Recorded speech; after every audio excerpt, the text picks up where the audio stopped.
USS Cincinnati គឺជានាវាចម្បាំងទំនើបមួយរបស់កងទ័ពជើងទឹកសហរដ្ឋអាមេរិកដែលត្រូវបានរចនាឡើងសម្រាប់ប្រតិបត្តិការនៅតំបន់ឆ្នេរនិងតំបន់ទឹករាក់នាវានេះស្ថិតក្នុងប្រភេទ Littoral Combat Ship ឬ LCS ដែលជាគម្រោងនាវាចម្បាំងមានល្បឿនលឿនអាចបត់បែនបានខ្លាំងនិងមានសមត្ថភាពអនុវត្តបេសកកម្មច្រើនប្រភេទឈ្មោះ Cincinnati ត្រូវបានដាក់តាមទីក្រុង Cincinnati ក្នុងរដ្ឋ Ohio សហរដ្ឋអាមេរិកនាវា USS Cincinnati មានលេខសម្គាល់ LCS 20ហើយជានាវាមួយក្នុងក្រុម Independent Class Littoral Combat Ship ដែលមានរូបរាងខុសប្លែកពីនាវាចម្បាំងផ្សេងទៀតអ្វីដែលធ្វើឲ្យ USS Cincinnati គួរឲ្យចាប់អារម្មណ៍គឺវាមិនត្រូវបានបង្កើតឡើងសម្រាប់ធ្វើសង្គ្រាមនៅមហាសមុទ្រតែប៉ុណ្ណោះទេប៉ុន្តែត្រូវបានគិតគូរសម្រាប់ប្រតិបត្តិការនៅតំបន់ជិតឆ្នេរដែលជាតំបន់មានហានិភ័យខ្ពស់និងស្មុគស្មាញបំផុតមួយក្នុងសង្គ្រាមសមុទ្រទំនើបពាក្យ littoral មានន័យថា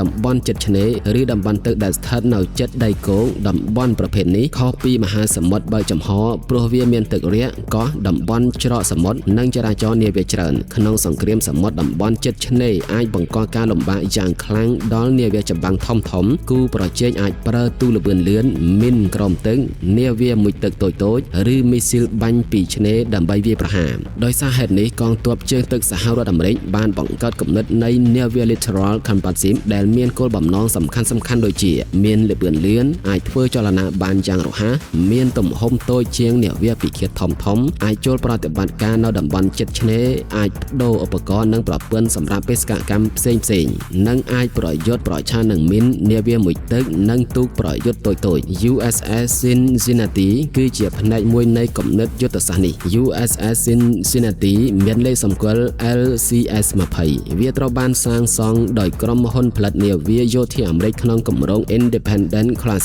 នាវានេះត្រូវបានដាក់ឈ្មោះតាមទីក្រុង Cincinnati ដែលជាទីក្រុងដ៏សំខាន់មួយនៅរដ្ឋ Ohio ឈ្មោះ Cincinnati ក៏មានប្រវត្តិយូរមកហើយនៅក្នុងកងទ័ពជើងទឹកសហរដ្ឋអាមេរិកដោយមាននាវាជាច្រើនចំនួនធ្លាប់ប្រើឈ្មោះនេះ USS Cincinnati ជានាវាចំនួនថ្មីដែលបង្ហាញពីការផ្លាស់ប្ដូររបស់កងទ័ពជើងទឹកសហរដ្ឋអាមេរិកពីការពឹងផ្អែកលើនាវាចម្បាំងធំទៅរកកម្លាំងនាវាដែលមានភាពបត់បែននិងអាចចែកចាយទៅប្រតិបត្តិការនៅតំបន់ឆ្នេរផ្សេងបានយ៉ាងរហ័សលក្ខណៈពិសេសបំផុតមួយរបស់ USS Cincinnati គឺការរចនាបែប Trimaran ឬរចនាសម្ព័ន្ធនាវាមានសម្បកចម្បងមួយនិងសម្បកជំនួយពីរនៅសងខាងការរចនាបែបនេះធ្វើឲ្យ USS Cincinnati មានរូបរាងខុសប្លែកយ៉ាងច្បាស់ពីនាវាចម្បាំងធម្មតាចំពោះអត្ថប្រយោជន៍នៃការរចនាបែប Trimaran រួមមានផ្ដល់ស្ថិរភាពល្អនៅពេលធ្វើដំណើរល្បឿនលឿនមានផ្ទៃកប៉ាល់ធំទូលាយអាចផ្ទុកអធិបតេយ្យនិងយន្តហោះគ្មានមនុស្សបើកមានកន្លែងសម្រាប់ដាក់ឧបករណ៍បេសកកម្មនិងជួយឲ្យនាវាអាចបត់បែននិងប្រតិបត្តិការល្បឿនលឿនរូបរាងនេះជាផ្នែកមួយនៃការសាកល្បងគំនិតថ្មីក្នុងវិស័យវិស្វកម្ម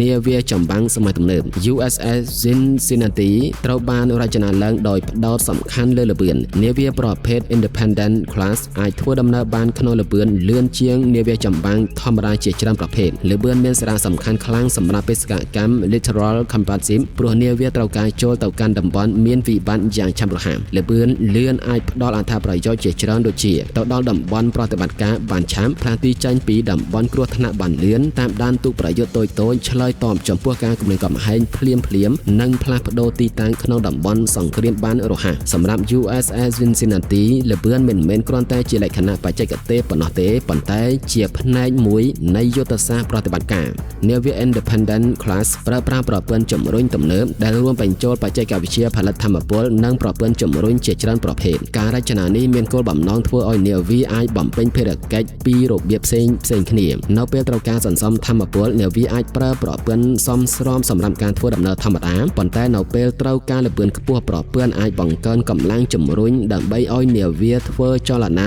បានយ៉ាងលឿនការបញ្ចូលគ្នារវាងថាមពលនិងល្បឿននេះគឺជាមូលដ្ឋានសំខាន់មួយនៃគំនិត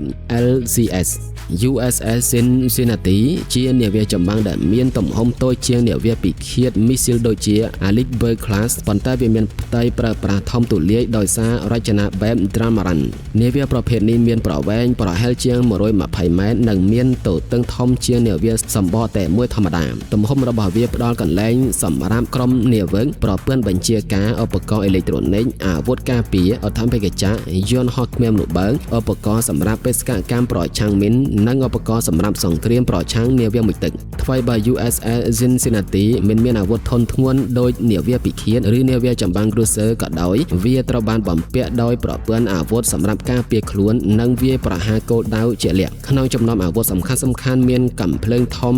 57មីលីម៉ែត្រដែលអាចប្រើសម្រាប់វាប្រហារគោលដៅលើផ្ទៃទឹកនិងគោលដៅនៅជិតឆ្នេរនាវាក៏អាចប្រើប្រាស់ប្រព័ន្ធមីស៊ីលនិងអាវុធផ្សេងៗអាស្រ័យលើការធ្វើបច្ចុប្បន្នភាពនិងការកំណត់បេសកកម្មគោលគំនិតសំខាន់របស់ LCS គឺមិនមែនផ្ដោតលើការផ្ទុកអាវុធគ្រប់ប្រភេទជាអចិន្ត្រៃយ៍នោះទេប៉ុន្តែផ្ដោតលើការបំពាក់សមត្ថភាពតាមតម្រូវការបេសកកម្មចំណុចដ៏សំខាន់មួយនៃគម្រោង Littoral Combat-Ship គឺគំនិត Mission Model មានន័យថានាវាអាចត្រូវបានបំពាក់ឧបករណ៍ខុសៗគ្នាអាស្រ័យលើបេសកកម្មដែលត្រូវអនុវត្តបេសកកម្មសំខាន់រួមមានការប្រឆាំងមីនសមុទ្រជាអាវុធដែលមានតម្លៃថោកប៉ុន្តែអាចបង្កការគំរាមកំហែងយ៉ាងខ្លាំងដល់នាវាចម្បាំងធំៗ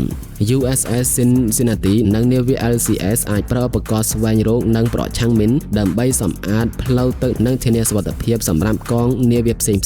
ការប្រឆាំងនាវាមុជទឹកអាចលាក់ខ្លួននៅក្រោមទឹកនិងវាប្រហារនាវាលើផ្ទៃទឹកដោយមិនងាយត្រូវបានរកឃើញ LCS អាចបំពាក់ប្រព័ន្ធសូណាឧបករណ៍ស្វែងរកនិងយានគ្មានមនុស្សបើកដើម្បីបង្កើនសមត្ថភាពស្វែងរកគោលដៅក្រោមទឹកចំពោះសង្គ្រាមប្រឆាំងនាវាលើផ្ទៃទឹកបេសកកម្មនេះផ្ដោតលើការប្រយុទ្ធប្រឆាំងទូកប្រយុទ្ធល្បឿនលឿននិងនាវាតូចៗដែលអាចបង្កគ្រោះថ្នាក់នៅតំបន់ជិតឆ្នេរនៅក្នុងសង្គ្រាមសមុទ្រទំនើបទូកប្រយុទ្ធតូចៗនិងល្បឿនលឿនអាចបង្កការគំរាមកំហែងធ្ងន់ធ្ងរជាពិសេសនៅតំបន់ច្រកសមុទ្រឬជិតឆ្នេរ USS Cincinnati ត្រូវបានរចនាឡើងដើម្បីឲ្យមានសមត្ថភាពស្វែងរកតាមដាននិងប្រឆាំងគោលដៅប្រភេទនេះវាអាចប្រើប្រាស់រ៉ាដាប្រព័ន្ធសង្កេតការណ៍អត្ថបទ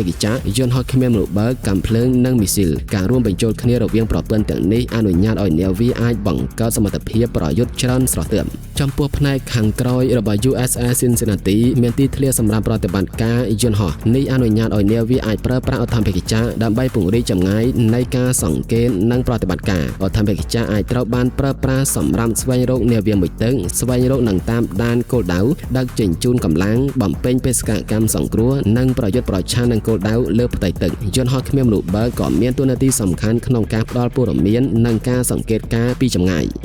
USS Cincinnati មានពឹងផ្អែកតែលើអាវុធប៉ុណ្ណោះទេបច្ចេកវិទ្យាព័ត៌មាននិងប្រព័ន្ធបញ្ជាការក៏ជាផ្នែកសំខាន់មួយនៃសមត្ថភាពរបស់វា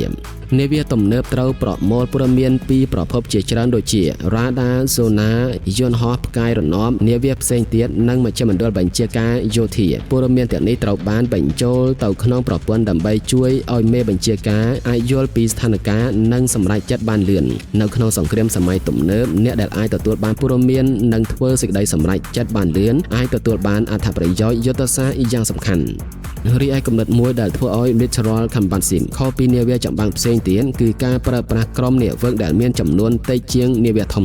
ការប្រើប្រាស់ប្រព័ន្ធស្វ័យប្រវត្តិកម្មអនុញ្ញាតឲ្យប្រព័ន្ធជាច្រើនត្រូវបានគ្រប់គ្រងដោយមនុស្សតិចជាងមុនប៉ុន្តែការមានក្រុមនាវិកតិចក៏បង្កបញ្ហាប្រឈមផងដែរនៅពេលនាវាជួបបញ្ហាបច្ចេកទេសឬត្រូវប្រយុទ្ធក្នុងរយៈពេលយូរក្រុមនាវិកត្រូវធ្វើការងារច្រើននិងមានសម្ពាធខ្ពស់នេះជាមូលហេតុមួយដែលធ្វើឲ្យគម្រោង LCS ទទួលបានការពិភាក្សានិងការកែប្រែជាបន្តបន្ទាប់ចំពោះតំបន់ Indo-Pacific គឺជាតំបន់សំខាន់បំផុតមួយសម្រាប់កងទ័ពជើងទឹកសហរដ្ឋអាមេរិកតំបន់នេះមានផ្លូវពាណិជ្ជកម្មសមុទ្រធំសមុទ្រចិនខាងត្បូងសមុទ្រហ្វីលីពីនមហាសមុទ្រប៉ាស៊ីហ្វិកនិងច្រកសមុទ្រយុទ្ធសាស្ត្រជាច្រើន USS Cincinnati ត្រូវបានប្រើប្រាស់ក្នុងប្រតិបត្តិការសមុទ្ររយៈពេលយូរនិងចូលរួមសកម្មភាពជាមួយដៃគូនិងសម្ព័ន្ធមិត្តការបញ្ជូននាវាប្រភេទ LCS ទៅតំបន់នេះបង្ហាញពីការចង់បង្កើនវត្តមាននាវាចម្បាំងដែលអាចធ្វើចលនាលឿននិងប្រតិបត្តិការនៅតំបន់ជិតឆ្នេរ USS Cincinnati មិនធ្វើប្រតិបត្តិការតែម្នាក់ឯងទេផ្នែកសំខាន់មួយនៃបេសកកម្មរបស់វាគឺការធ្វើសមយុទ្ធនិងសហការជាមួយកងទ័ពជើងទឹកនៃប្រទេសដៃគូការធ្វើសមយុទ្ធមានគោលបំណងបង្កើនសមត្ថភាពធ្វើការរួមគ្នាចែករំលែកបទពិសោធន៍ហ្វឹកហាត់ការប្រឆាំងនាវាមុជទឹកហ្វឹកហាត់ការប្រឆាំងគោលដៅលើផ្ទៃទឹកនិងបង្កើនសមត្ថភាពឆ្លើយតបចំពោះវិបត្តិសម្រាប់កងទ័ពជើងទឹកអាមេរិកនាវាប្រភេទ LCS អាចដើរតួនាទីជាឧបករណ៍សំខាន់ក្នុងការបង្កើនទំនាក់ទំនងយោធាជាមួយសម្ព័ន្ធមិត្តក្នុងបេសកកម្មមួយដែលទទួលបានការចាប់អារម្មណ៍ USS Cincinnati បានបំពេញប្រតិបត្តិការនៅសមុទ្ររយៈពេលប្រហែល8ខែមុនពេលត្រឡប់មកកាន់កំពង់ផែរបស់ខ្លួននៅ San Diego រដ្ឋ California ក្នុងអំឡុងពេលបេសកកម្មនាវាបានចូលរួមសកម្មភាពនឹងការធ្វើសម្ពយុទ្ធពហុភាគីជាមួយកងទ័ពជើងទឹកនៃប្រទេសផ្សេងៗបេសកកម្មរយៈពេលយូរបែបនេះបង្ហាញថា USS Cincinnati មិនមែនគ្រាន់តែជានាវាសម្រាប់ការធ្វើតេស្តបច្ចេកវិទ្យាប៉ុណ្ណោះទេប៉ុន្តែជាផ្នែកមួយនៃកម្លាំងប្រតិបត្តិការជាក់ស្ដែងរបស់កងទ័ពជើងទឹកសហរដ្ឋអាមេរិកថ្មីបើ Littoral Combat Ship មានបច្ចេកវិទ្យាទំនើបនិងការរចនាគួរឲ្យចាប់អារម្មណ៍ក៏គម្រោងនេះបានជួបប្រទះបញ្ហាប្រឈមជាច្រើនបញ្ហាមួយចំនួនរួមមានថ្លៃថែទាំបញ្ហាបច្ចេកទេសក្នុងប្រព័ន្ធមួយចំនួនការពិភាក្សាអំពីកម្លាំងអាវុធការកែប្រែគំនិត Mission Model និងការព្រួយបារម្ភអំពីសមត្ថភាពរស់រាននៅក្នុងសង្គ្រាមធំការរិះគន់មួយគឺថា LCL ដំបូងមានអាវុធស្រាលពេកប្រសិនបើត្រូវប្រឈមមុខនឹងនាវាចម្បាំងធំឬគូប្រជែងដែលមានមីស៊ីលទំនើបដោយសារតែបញ្ហានេះកងទ័ពជើងទឹកសហរដ្ឋអាមេរិកបានបន្តកែប្រែនិងបន្ថែមសមត្ថភាពប្រឆាំងនាវាលើផ្ទៃទឹកតាមពេលវេលាទូនាទីរបស់ Littoral Combat Ship បានផ្លាស់ប្ដូរខ្លះៗដំបូងគំនិតសំខាន់គឺបង្កើតនាវាដែលអាចផ្លាស់ប្ដូរបេសកកម្មបានយ៉ាងងាយស្រួលប៉ុន្តែការអនុវត្តជាក់ស្ដែងបានបង្ហាញថាការផ្លាស់ប្ដូរប្រព័ន្ធនិងការគ្រប់គ្រង Mission Model មានភាពស្មុគស្មាញជាងការរំពឹងទុកជាលទ្ធផលកងទ័ពជើងទឹកសហរដ្ឋអាមេរិកបានផ្លាស់ប្ដូរទៅរកការប្រើប្រាស់នាវានីមួយៗជាមួយទូនាទីកាន់តែច្បាស់សម្រាប់ USS Cincinnati និងនាវាចំនួនថ្មីការបង្កើនសមត្ថភាពប្រយុទ្ធប្រឆាំងនាវាលើផ្ទៃទឹកក្លាយជាផ្នែកសំខាន់មួយនៃទិសដៅអភិវឌ្ឍន៍USS Cincinnati មានសារៈសំខាន់មិនមែនដោយសារតែវាជានាវាធំបំផុតឬមានអាវុធច្រើនបំផុតនោះទេសារៈសំខាន់របស់វាស្ថិតនៅលើគំនិតនៃការប្រើប្រាស់នាវាចម្បាំងសម័យថ្មីវាតំណាងឲ្យគំនិតមួយដែលផ្ដោតលើល្បឿនភាពបត់បែនបច្ចេកវិទ្យា Digital យានគ្មានមនុស្សបើកប្រតិបត្តិការនៅតំបន់ស្មុគស្មាញការធ្វើសម្ពយុទ្ធជាមួយសម្ព័ន្ធមិត្តនិងការចែកចាយកម្លាំងទៅតំបន់ផ្សេងៗនៅក្នុងសម័យដែលសង្គ្រាមសមុទ្រកំពុងផ្លាស់ប្ដូរនាវាដូចជា USS Cincinnati អាចផ្ដល់នូវជម្រើសថ្មីសម្រាប់ប្រតិបត្តិការរបស់កងទ័ពជើងទឹកចំពោះអនាគតរបស់ Littoral Combat Ship នឹងអាស្រ័យលើការកែប្រែបច្ចេកវិទ្យានិងតម្រូវការយុទ្ធសាស្ត្ររបស់កងទ័ពជើងទឹកសហរដ្ឋអាមេរិកនៅពេលសង្គ្រាមសមុទ្រកាន់តែផ្ដោតលើមីស៊ីលចម្ងាយឆ្ងាយនាវាមួយទឹកយន្តហោះគ្មានមនុស្សបើកនិងប្រព័ន្ធស្វ័យប្រវត្តិនាវាដូចជា USS Cincinnati នឹងត្រូវបន្តអភិវឌ្ឍសមត្ថភាពរបស់ខ្លួនបច្ចេកវិទ្យាថ្មីៗអាចរួមមានប្រព័ន្ធមីស៊ីលដែលធ្វើឲ្យកាន់តែប្រសើរឡើងយន្តហោះគ្មានមនុស្សបើកកាន់តែទំនើបប្រព័ន្ធស្វែងរកនាវាមួយទឹកប្រព័ន្ធប្រឆាំងមីនស្វ័យប្រវត្តិការភ្ជាប់បណ្ដាញជាមួយនាវាយន្តហោះនៅផ្កាយរណបនិងការប្រើប្រាស់យានគ្មានមនុស្សបើកលើផ្ទៃទឹកនិងក្រោមទឹកជារួម USS Cincinnati ឬ LCS-20 គឺជានាវាចម្បាំងដែលបង្ហាញពីការប៉ុនប៉ងរបស់កងទ័ពជើងទឹកសហរដ្ឋអាមេរិកក្នុងការបង្កើតកម្លាំងសមុទ្រដែលមានល្បឿនលឿនបត់បែនបាននិងអាចប្រតិបត្តិការនៅតំបន់ជិតឆ្នេរដែលមានភាពស្មុគស្មាញជាមួយនឹងរូបរាង Trimaran ប្រព័ន្ធបច្ចេកវិទ្យាទំនើបសមត្ថភាពប្រើប្រាស់អត្ថបទចក្រនិងយានគ្មានមនុស្សបើកព្រមទាំងសមត្ថភាពអនុវត្តបេសកកម្មជាច្រើន USS Cincinnati បានក្លាយជាផ្នែកមួយនៃការផ្លាស់ប្ដូររបៀបប្រតិបត្តិការរបស់កងទ័ពជើងទឹកសហរដ្ឋអាមេរិកទោះបីគម្រោង Littoral Combat Ship បានជួបប្រទះការរិះគន់និងបញ្ហាបច្ចេកទេសមួយចំនួនក៏ដោយ USS Cincinnati នៅតែបង្ហាញថានាវាចម្បាំងសម័យទំនើបមិនចាំបាច់ត្រូវតែធំនិងមានអាវុធច្រើនបំផុតដើម្បីមានតួនាទីសំខាន់ក្នុងយុទ្ធសាស្ត្រសមុទ្រនោះទេនៅក្នុងពិភពលោកដែលការប្រកួតប្រជែងនៅសមុទ្រកំពុងកើនឡើង USS Cincinnati គឺជាឧទាហរណ៍មួយនៃនាវាចំនួនថ្មីដែលរួមបញ្ចូលគ្នារវាងល្បឿនបច្ចេកវិទ្យាភាពបត់បែននិងសមត្ថភាពប្រយុទ្ធនាវាមួយគ្រឿងនេះអាចមិនមានទំហំធំដូចនាវាពិឃាតជាប៉ុន្តែវាបង្ហាញយ៉ាងច្បាស់ថាអនាគតនៃសង្គ្រាមសមុទ្រកំពុងឆ្ពោះទៅរកការប្រើប្រាស់បច្ចេកវិទ្យាទំនើបនិងកម្លាំងដែលអាចធ្វើចលនាឆ្លើយតបនិងផ្លាស់ប្ដូរតួនាទីបានយ៉ាងឆាប់រហ័ស